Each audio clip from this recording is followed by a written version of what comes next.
Welcome back to another episode of the Startup Therapy Podcast. This is Ryan Rutan, joined as always by my friend, the founder and CEO of Startups.com, Wil Schroter. Will, buddy, for 20 years, you were 80-hour-a-week office guy, first in, last out. That was the badge of honor. And I can't imagine that would have ever changed for you. And yet, if I were to say, hey, Will, let's go back to being in a physical office again now. Let's just try it. Let's go back in 5 days a week. Let's just be back in office. What would your response be to that at this point? I want to point out that this is my dream job. Okay, before Yeah. I give you my response, like here's my dream job. This is everything I've ever wanted in a job, and I get to sit around and bullshit with founders all day. It's like the best job ever. And if someone were to say to me, the only thing, Will, is tomorrow Yeah. you got to come in the office to do it, I would put in my notice right on the spot. Right there. I would quit my own job if it meant That's I had to right. go back in an office. Yep, we're winding it down. Why? Because we open an office. Yeah, And sorry. to be fair, because I've got a lot of friends on both sides of the aisle on this whole remote work versus in office. It's not that I think in office is bad. I want to be put. Yeah. I don't want to work in an office. Right. Okay? That's different than me saying other people could thrive in an office. I did it for decades, right? I did my tour of duty. It's not for me. If you're posed with the same question, how would you process it? I think it would depend on a whole lot of different things. Like my initial reaction would be, no, I don't want to. I've really enjoyed remote work. I thrive in it. I think we've figured it out. I think it would depend on the work. Like if it was like, to your point, we have our dream job. Yeah. This does exactly what we want it to, and we get to do it exactly how we want it to. Yep. If the whole job changed somehow, like we were going to do something completely different, then maybe I'd think about it. But I also don't want to do something completely different. So it's kind of a trick question. I don't see what the benefit would be at this point for me. It's funny, having just moved to Madrid, this is a significantly different feeling, I think, than I might have had. I Okay. think I was getting to a point in Antigua, in Guatemala, where I was so starved for like other founder interactions that I might have been like, you know what, that might actually be okay. Yeah, maybe let's do that. But I had breakfast, I had coffee with a founder from California this morning. He's a Spaniard, but he lives in California now. He was here, wanted to sit down and talk. We had a great chat. And so like I think I would have said yes, maybe for the wrong reasons.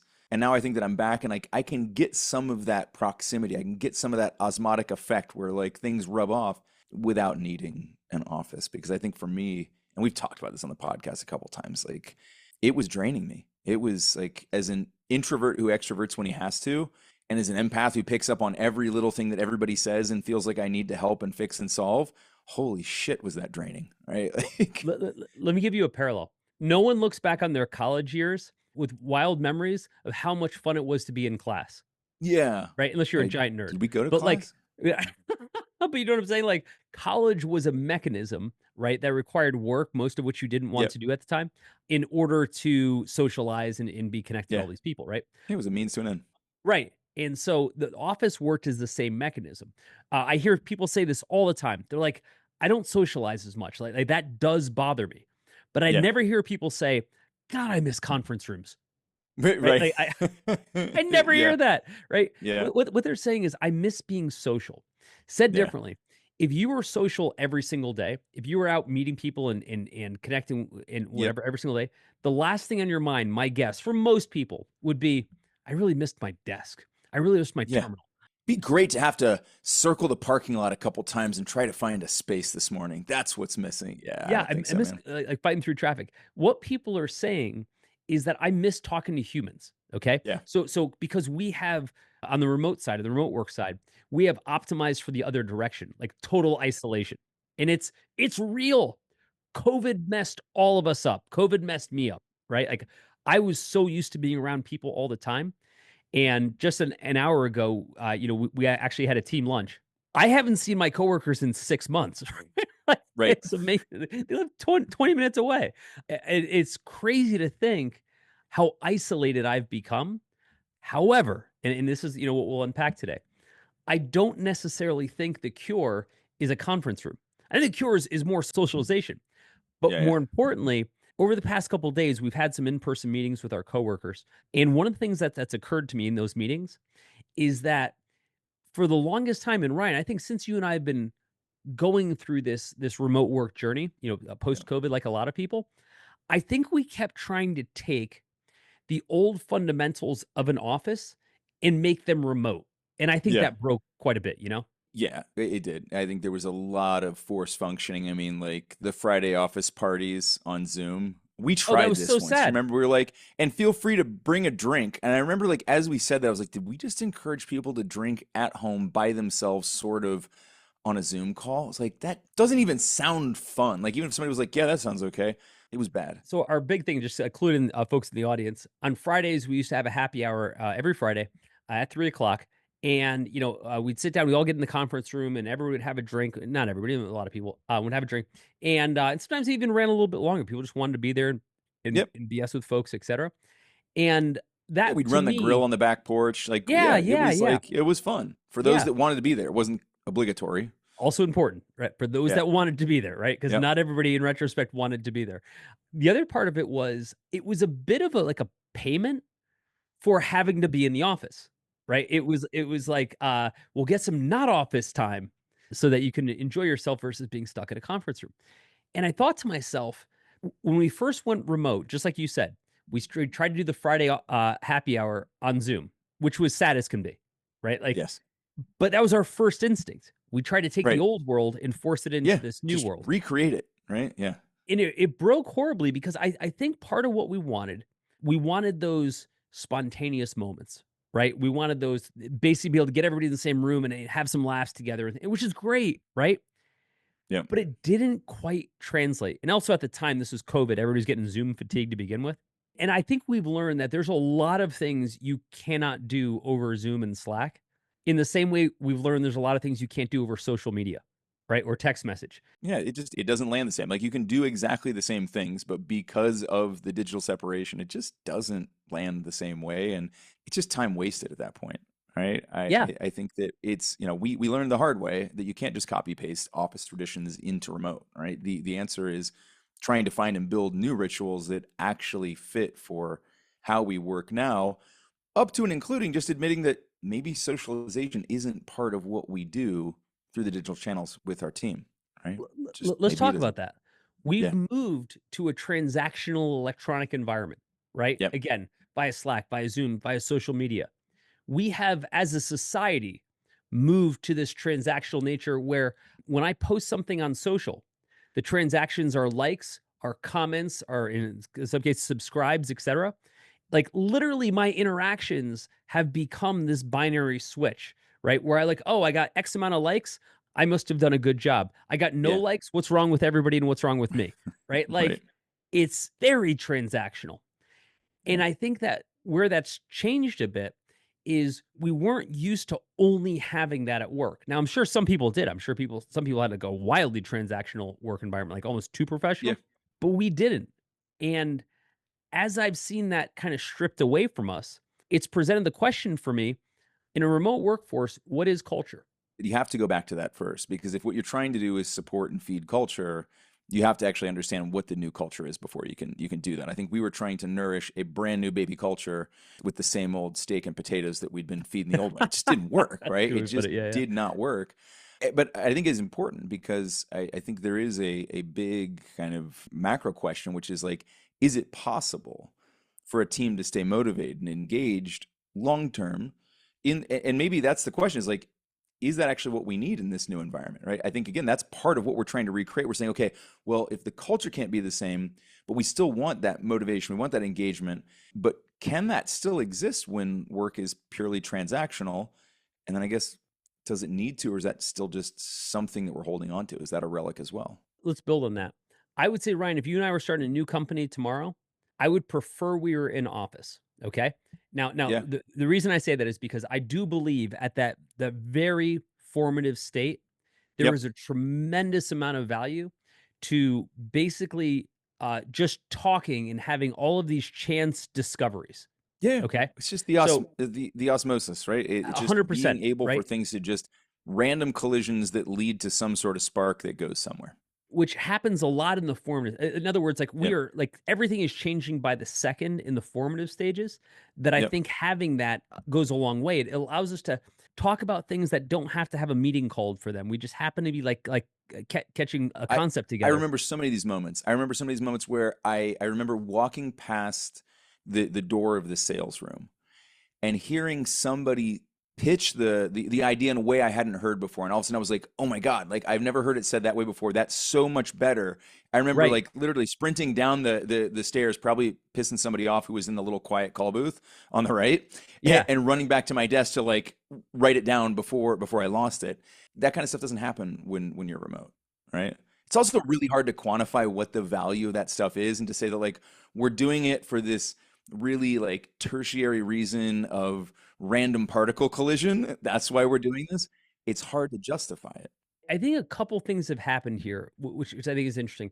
One is I think we now have, I talked about this before, new generations that have come up where this isn't unusual. Okay, so we have to step back and look at our own bias and say, look, we came up through a very different generation.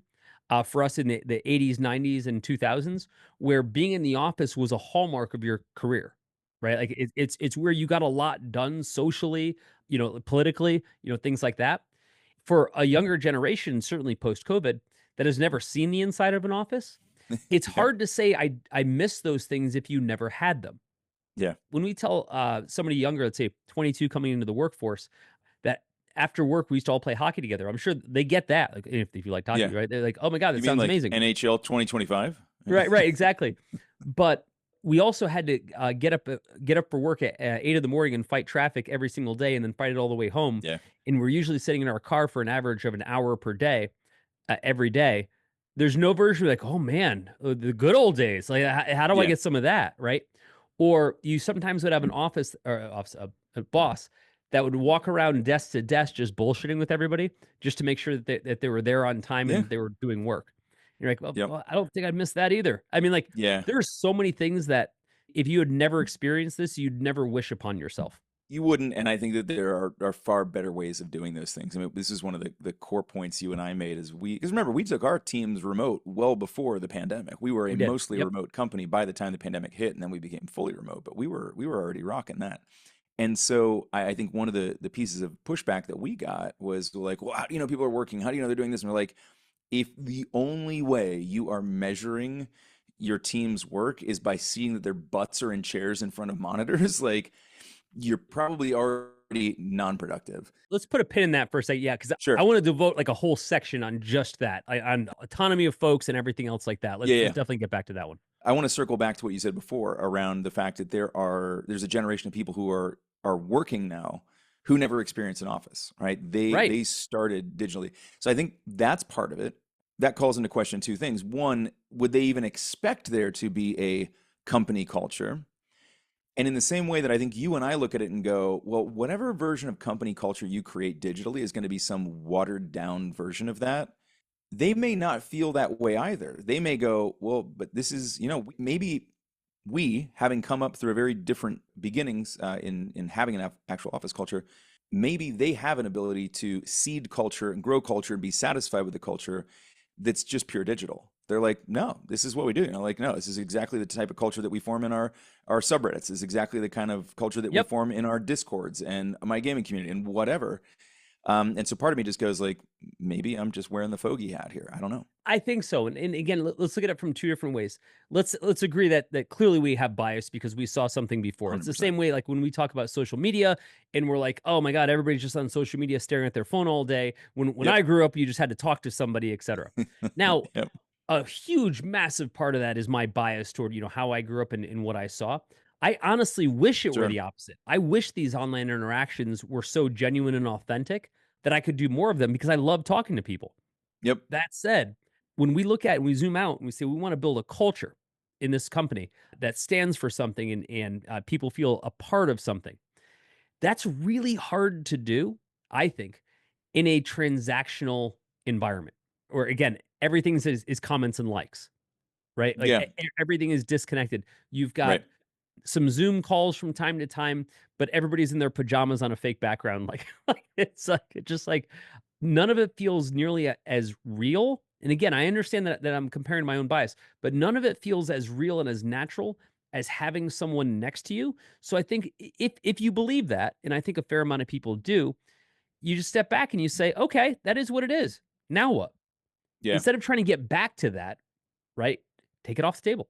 Yeah, so that's I guess that's there's sort of two big questions in my mind. It branches down from the first. The first is, do we need culture at all, right, at this point? Are we just moving to a purely transactional model where it is, you're trading outcomes for dollars, right? Right. And so is it just purely transactional? If we say no, there does need to be some level of culture, all right? Because it's important to the business, and we can get into why that might be or might not be. There might be certain types of businesses where that is true. There might be certain types of businesses where there aren't. I certainly feel like for what we do and the amount of kind of heart and soul that gets put into the work that we do with founders, it would be hard to do that on a purely transactional basis. But hold that aside. Let's assume that let's go with answer one, which is yes, there does need to be some culture.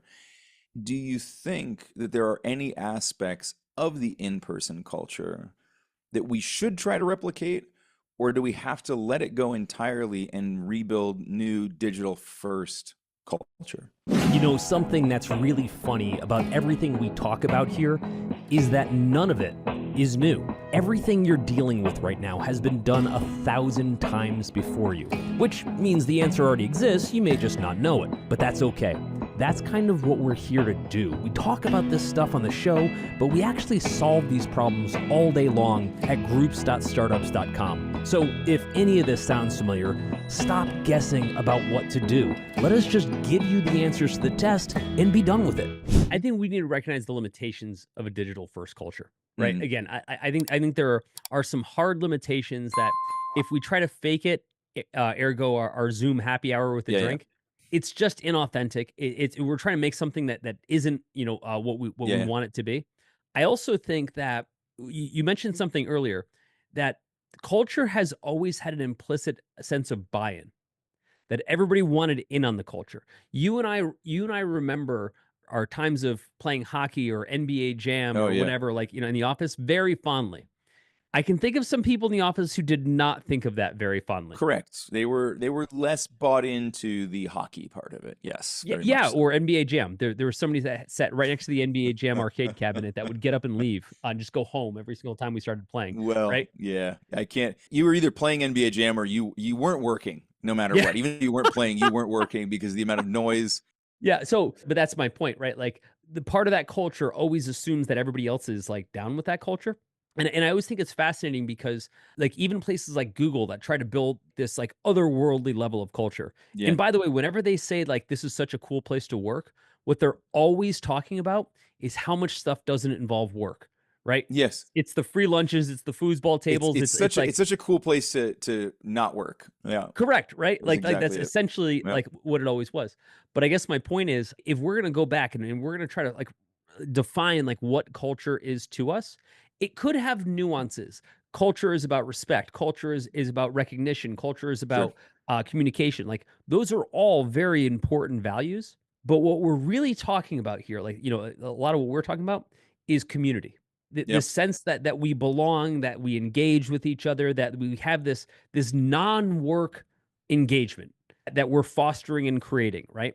Kind of friendships, right? Although, work friendships are always a little bit tenuous as far as like, are we friends because we work together? Kind of like having a neighbor, right? Are we friends because you're right. my neighbor? Or are we friends because we're actually friends? I think if we look at startups.com at what culture is to us, it certainly has the respect side. It certainly has the accountability side. But here's a twist. I think maybe your culture over time, the last couple of years, has kind of evolved to where it is comfortably transactional. Meaning, I know my job, you know your Yeah, job, and we're just good. Right? Like you show up, and I'm not saying specific to you and I. I'm saying with everybody in the company. yeah, yeah. No, I understand. Everyone Yeah, drops in, they say I did what I said I was going to do, and they're out. And I can't remember last time I asked anybody where they were or what they were doing or like, any of the stuff that used to be the right. tropes of in office. It doesn't even occur to me. Doesn't. Yeah. Well, why would it at this point? I think I'm going to echo back to something that the question that you asked though, which is, or what you said is, if we're starting something new. would we still take that? Would we still accept that same approach? Would we say, I guess said differently, is it possible to walk into something new, to begin something new, and to walk in feeling comfortably transactional? Does that exist? Or is comfortably transactional this best of breed blend of we used to have a strong in-office culture, team culture, and now we have a strong digital work ethic and mechanism, and so it's a And mashup of those two things. But can you start with that? I don't have an answer. let me build on this case, build this concept because actually it's kind of fascinating. I feel like we've kind of reached this new culture, and I really like it. And I guess what Yeah. I'm saying, it surprises even me. Now, Uh-huh. again, I'm an extrovert. I love being around people. I was always the guy at the company. Let's get the party started, kind of, whatever. But so again, so I love being around people. However, one of the things that are kind of I'm going to call it transactional, which sounds so hollow and without personality, but I consider it just a strong understanding. And again, it's about responsibility for me. It's like I'll do my shit, you do your shit. Like Yeah, yeah. we've got each other's back. We can no look past to each other, and we know it's going to score every time. A lot of that comes from the fact that we've been doing this together for a very long time, Yes. right? That's why I said if we were starting from scratch and we had other needs other than just the company's needs, emotional support, Yeah. brainstorming, letting the idea Yep. develop. We just have a different set of needs. Right now at startups.com, we've been around for 14 years. We are just running a business, right? We're not Right. forming a business, coming with new Correct. ideas all the time, but we are running a business. So that we have fewer question marks. Now, that said, here's what's fascinating to me. Because we've evolved to the state where everybody kind of knows what their position is and knows what they're doing, it creates a level of autonomy that we've never had before. Sure. Like I can say, hey, whomever, just do your thing. Let me know when you're done because we've been around forever. I know Yeah, exactly yeah. how that's going to go or not go. Yep. And so, what that's done for me, I'm just going to speak personally, it's allowed me to pursue other parts of my life, my family, my social, etc., and just leave work to be work. Whereas Yeah. before, work was like 16 hours of my day, dude. Right. Right. Right. And it was all consuming, and here's what I'm saying, everything else came at the expense of work. Yeah, it was a trade-off, and then it was a very apparent one at that point. When everyone else is in the office, when everyone's there together, if you're not there, it's very obvious. When somebody hops off a Zoom call or a chat or whatever now, I assume they go talk to their spouse for a minute or, like play with their kid for a minute, whatever. Like I expect that now because I know that they're good at their job, they're going to get their shit done. Back in the day, when I had to basically lord over everybody to get every minute of productivity in my mind, it was draining and it wasted a ton of my time that I could have been spending with my family or, doing Exactly. other Right. stuff. Yeah. Just the mental overhead of yeah. Okay, Yep. actually, you hit the word that I was going to use. It's reduced so much overhead for me Mm. that I can now invest in other things that I never had the luxury for before. And yes, it comes at the cost of, developing some personal relationships, like again, different than if you were sitting next to somebody. It comes at the cost of maybe like this sense of belonging within everybody at the company. Yeah. But it comes at the payoff of me and likely everybody else I know that I work with living better lives. Which I think like it is sort of one of the core goals. I think maybe that was always there in the background, but I think that's one of the interesting things is that some of this stuff, remote just stripped away things that, were perks and left us with some of the real stuff, which is like, are people aligned? Are they trusted? Are we clear on why we exist? And why we exist is to do something good. It's to make lives better, right? We're trying to make lives Right. better for our clients, for our staff, for each other. And so I think to some degree it stripped away some of the bullshit and allowed us to get more clear. But I want to stick on the value of culture. Now, there's a lot to dig in around like this, the autonomy piece here, because I think it's changed a lot about even things like how we hire, 100%. how we manage, how we lead. But before we go there, I want to go back to just the culture piece for a second. At what point does it not feel worth it? Right? Like there's some things where like if you do 80% of a job, you get 80% of the outcome. There Yeah. are some things where like if you do 80% of the job, you get none of the benefits. And I feel like culture can be Right. one of those things where it's like, Yeah. oh, we still have cocktail hour. It's just virtual now. To me, there's zero value. It's not like, oh, virtual Yeah. cocktail hour is half as good as regular cocktail hour. No, it's zero good, right? To me, it's Yeah. it's Right. zero good. It was like it did nothing. Right. Right. And so I'm curious, like thinking back through what you were saying, like if we were going to start something new now, there would be some difference in delta in the approach of how we would do it, and we would have to recognize the limitations. And at some point, I'm going, I wonder if I would even try. Like, and what aspects would Oh, I would I actually okay. try, right? Or would I Uh, just feel I like get that. no matter what we do, the version of this thing that we're going to spend time, energy, and money building, meaning just the culture piece, isn't going to be worth the investment at any level. I get that. And think of how many billions of dollars a startup company spent on the concept of culture and to make themselves feel like they were very well connected, whether they were or they weren't. And I'm not anti-culture. I just want to be clear. What I'm saying is in a remote world, that culture looks very different. It's in my experience much harder to maintain. Yeah. Whereas before it came natural.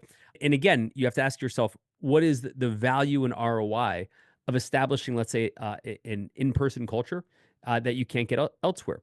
But let me Yeah. say this. We talked earlier, and I said I want to get back to this concept of people being independent and Yep. autonomous, et cetera. A couple weeks ago, I was doing job interviews for a role, and one of the folks asked me what the total compensation was. And I said, I tell you what, the total compensation is just a number, but the most valuable thing we pay you in is autonomy. Yeah. And I said, we pay well here, but that's not really the best part of working here. The best part of working here is total autonomy. And here's what I followed that up with. And I said, and depending on who you are, it could also be the worst part of working here. Right. And I said, and here's my theory of which I did not share in the interview. I said, to me, remote work has amplified who people are. Yeah. It is giving 100%. people who are self-directed and Yep. autonomous the freedom they've been lacking all along. Yeah. But it's been given to everybody else who needed, discipline or management or whatever, a free pass to fuck around. If I'm trying to be honest with myself as to how I divide the world, it's like 90-10. I think like maybe, and I'm probably being generous, 10% of the world has the merit and the discipline to be self-directed and autonomous. Yeah. Everyone wants to be left alone. Don't get me Yeah. wrong, right? Like the need is probably universal. But the ability to manage that discipline when nobody else is pushing you or nobody else is telling you day to day to show up for work and do a Yep. job is not easy. I think it's a massive ask. And I think that was wildly overlooked when people went into remote work. It's one that we overlooked, and I think it was one that once it became obvious, I actually saw that as a huge benefit. Right? I Yeah, actually saw it as a there's a huge force benefit function. because it was also you didn't hide from it. It wasn't like we couldn't see which were those 10%. It was really obvious. And so I guess it makes me wonder like how much time, money, effort did we waste knowing now that probably 90% of the people that we were working with or around at some point were those same folks. And I guess well, another question, were they actually different in office culture, or were they just hiding? Like, was it just possible to hide? Ryan, I can timestamp this to the frigging year. Okay. I remember exactly when all this went out the door. Here's what I'm saying. I remember to the day exactly when the concept of I go to the office to work Uh-huh. went out the door. It happened twice. It happened once when I saw the first person on Facebook at work, which Oh yeah, sounds I like remember silly that now day. that right. Yep. And I was like, huh, because it wouldn't even occurred to me to like that you could do that, right? Yeah. And the best one was when I walked by a gal's computer who was an intern at the time, and I looked over and she was watching Netflix at work. Uh-huh.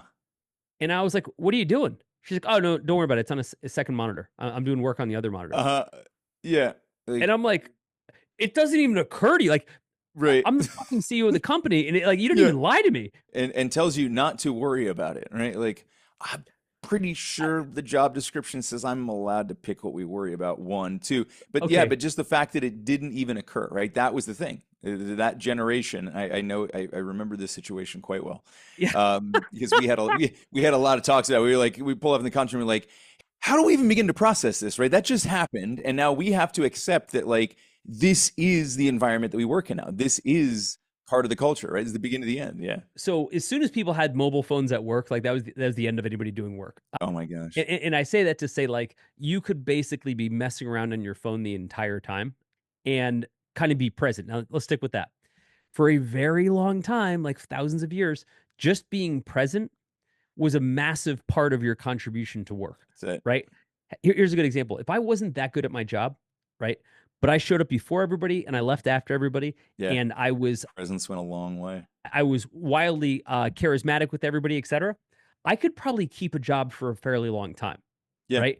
Now, take those things off the table. If Yeah. no one has any idea when I show up for work and no one actually I can't charm anybody or tell them how nice I Right. am, Yeah. and the Your only emojis are mechanism I just have as charismatic as the is next output. person's. Yeah. Yeah, exactly, right? Like all of a sudden we're all laid bare. Yeah. And so I've had this thesis that says that remote work has amplified the best and the worst. If you were I bad at agree. what you do, Yeah. remote work has shown a spotlight on it. Okay. Again, if Yeah. it's managed properly. And if you're good at what you do, remote work just worked. Like it just worked because you were the kind of person that was already working on your own schedule, right? You weren't showing up for work and being a top performer because your boss told you to. You're Yeah. going to do that anyway. That's why you're a top performer. So what's happened here at startups.com over the years since COVID and full-time remote work is we've shed a whole bunch of people and we've added other people. But if you look at the balance of who's here, they're all the autonomous people. Yeah. Hence, when the person asked in the interview, about compensation, I said the top compensation item is autonomy. Like, we want to give you a freakish amount of autonomy because if you need to be managed at this company, you're not going to last very long here, Yeah. which was music to most people's ears. The problem is it's music to good people and bad people's ears. The good people are like, this is how I want to work. And the bad people are like, this is how I want to work. Yeah. Unfortunately, it's a siren song for everyone, not just the capable. There was a loose thought forming here around like the idea of going back to like the charismatic show up early, stay late person. I would argue that back then that person actually had a value based on just those things. In an environment where people were forced to come in, having the person who showed up early, stayed late, helped to set the goalpost for what everybody else should be doing, right? They were a bit of a compass, right? It sort of defined like, okay, maybe this is what we're supposed to be doing.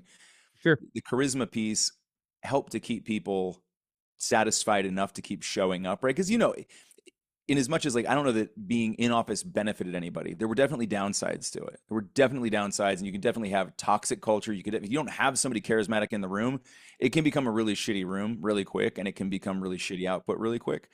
And so I think there was some sense of actual value, not necessarily that it was a some sort of big benefit, but it limited some of the downsides of in-office culture. But I think that went away entirely in remote for the most part. I think one of the things that, we touched on, but we haven't explored too much is for a certain number of people, the social aspect of work Yeah, was a massive negative. yeah, It's interesting because when I talk to founders who, would otherwise seem like they're extroverts, a lot of them say, actually, I'm not. I'm more of an introvert. And like being able to like kind of like hide in my hole for a while is kind of what I prefer. And so for a lot of founders, let's, talk about founders. A lot of founders were forced to be the hype man, so to speak, in a company when all they wanted to be was the work person, just show yeah. up and get their job done. I am a developer at heart that just happened to become a founder, right? And I Yeah. Now I'm just supposed to be really giving prefer to speeches. stay. Yeah, Yeah. Yeah. I get that. But within that, think of how many folks wanted to work at the company, enjoyed the work, but the culture was foisted upon them, yeah, and it was something that like they were like forced to fit into. yep, And now all of a sudden you're like, hey, look, you don't have to deal with any of that. Like, be who you're going to be. We don't care. Just to push the work under the door when you're done with it. Like, best thing ever for them. Now you could be an employer right now and say those are exactly the people that I don't want. Right? Those people that aren't part of the team, aren't part of like the yeah, mission. Okay, fair enough. I get that, right? All I'm trying to say is many of us had many of those people on our staffs, and those people never had the opportunity to opt out. And now yeah, they do. And you know what? I'm fine with it. Like, we do a company event, you show up, cool. If you don't show up, I'm also cool. Oh, side note, I hated doing company events. I hated company events. Now I didn't what? hate my company. Okay. Let me just Yeah, be clear. I love people I worked with. When I say I hated doing company events, what I hated about it was feeling like I forced everyone else to come to the company event, right? Also, funny side note, just because I think maybe some people in the audience can appreciate this. Once a year at the Christmas party, I think I've told you this before, we get a chance to meet everybody's spouse. uh-huh. And I would joke to people from time to time, you've heard me say this before. I said, prepare your spouse because within the first 3 seconds of me shaking hands with your spouse, I'll know exactly what you say about me at all times, right? Yeah, Because yeah, I'll know the look in their eyes yes, when they meet the villain of their uh-huh. of their spouse's life. I know exactly what that looks like, and I joked about that. But like, it's all well, it is true. But like, I hated like these company parties where everybody felt like it was an 8th grade dance that they were forced to come to, and we had great parties. I mean, to be fair, like these weren't like stinkers of parties, Yeah. but it always felt like 50% of people really wanted to be there, 10% couldn't wait to be there, and the other were like, "I'd literally rather be doing anything else." It's kinda Anything like how you other feel than like most this. weddings. Yeah, that's the thing. I mean, it can always feel a little forced. I mean, if you feel like you have to be anywhere, even if it's Yeah. somewhere, because I think there is that, even if it's somewhere I want to be, otherwise, and I'm told I have to be there, I automatically want to be there less now, right? Like, like Yeah, you exactly. have to go do this thing now, and like I was gonna do it anyways, but now that you told me I have to, I kind of want to do it less, right? It's Like it's that's nearly just every it's a wedding I've thing. ever been invited to, unless I was in the wedding, and even Eh, then, it's not that I'm not happy for the person or whatever. Most times I don't even know who the person is because, like, my wife's, family or something like that, right. and I'm like, "Why am I here again?" And I guess what I'm saying is, like, I felt like we were pushing a marshmallow through a keyhole, right? Like, we were trying to, like, force this idea that everybody wants to have fun, right? Yeah, like, 20% of you wanna have fun, the rest of us would rather be doing Yeah. literally anything else, and so some of those events, for me, felt forced. As the person organizing them, it made it even worse, and I think back to, like, 20 to 30 years worth of, like, Christmas parties, etcetera. I always had a good time because I was generally hiring all of my friends, right? Right. So, like, for me, it was great, but I'm also, like, fairly self-aware enough to be able to look around the room and be like, not everybody else is feeling the same way I am." Right. And not everybody else's spouse is feeling the same way. Yeah. And so Yeah, it yeah. is, it's tough. I think, again, anytime you force something, and then I think it puts you in this other conundrum, which is then, okay, so then if we see that only a certain number of people want to partake in this type of event, do we try to create another event for the other camp and the other, and does that actually build team culture, or does that just draw stronger lines of demarcation that separate them, and it just becomes really complex? And I think part of me is relieved that that's largely gone away in going back to like the whole overhead thing, right? These are things we just have to think about, right? I haven't thought about planning a work Christmas party in what, 8 years, 7, 8 years? I love Christmas parties with all the people that I actually would normally hang out with, right? Right. And by the way, if a bunch of those people I happen to work with as well, awesome. The Yeah. fact that every year I don't have to drag a bunch of people who I know don't want to be there Yeah. out to an event and then try to make small talk, like, awkwardly, Ugh. that I know makes them as uncomfortable as it does for me. I don't miss any of that. Now that has nothing to do with saying, "Hey, let's go remote versus otherwise." I'm saying that for our culture, as far as our mentality and the folks that work here at the stage of our business, remote works great. Now that said, I think for a lot of people, like, founders come to me, it's like, "Oh, well, you're remote. Remote's bad, and in office is good." And my answer is yes, if that's what you need, right? But Ryan, here's what I think. I think that for most founders, it's not about which one is better. It's about which one makes sense for you. There's pros and cons to both. We've done both, right? There's a time and a place for either. But I think for most startups, when they're getting into this and they're so hung up on saying, "Oh, this one's better, this one's better," try them both. Do what we do. Do hybrid. Do a few days in, a few days out. See which one you like better. If one of them feels more compatible, great. But realize that either one has a massive set of trade-offs, and that's fine, but you have to go all in the end on which path you think makes sense, not just for you, but for every single person in the company, and that is not an easy thing to do. Overthinking your startup because you're going it alone? You don't have to, and honestly, you shouldn't, because instead, you can learn directly from peers who've been in your shoes. Connect with bootstrapped founders and the advisors helping them win in the Startups.com community. Check out the Startups.com community at www.startups.com to see if it's for you. Could be just the thing you need. I hope to see you inside.